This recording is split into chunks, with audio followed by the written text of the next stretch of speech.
Dobro večer, ja sam Husnija Kamberović iz Sarajeva. Hvala na ovako jako lijepim diskusijama. Pomenuli smo i Katarina i Filip i Zoran i Dubravka neku suradnju ovu regionalnu, dakle ne samo srpsko-hrvatsku i Srbije i Hrvatske, nego smo uključivali i Bosnu.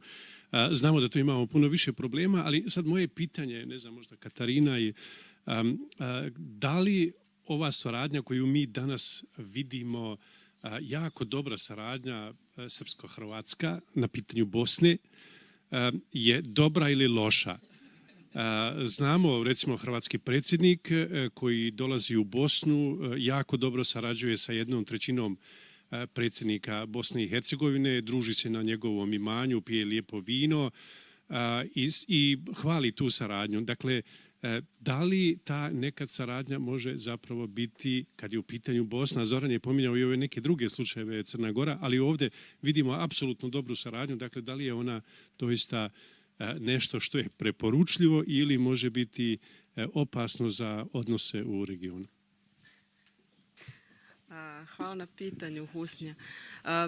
Provokativnom, naravno. Mislim da ponašanje hrvatskog predsjednika ogoljava do kraja zapravo karakter nacionalizma.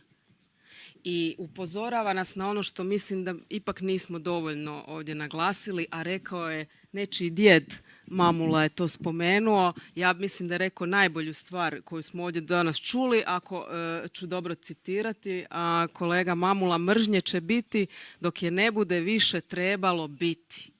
Ja bolju rečenicu nisam čula o nacionalizmu ovdje. Znači, nacionalizam je paravan za prvobitnu akumulaciju kapitala, za pljačku koja se desila u procesu pretvorbe, privatizacije i to je u svim našim zemljama identično i istovjetno. I te će mržnje prestati kada prestane prvobitna akumulacija kapitala.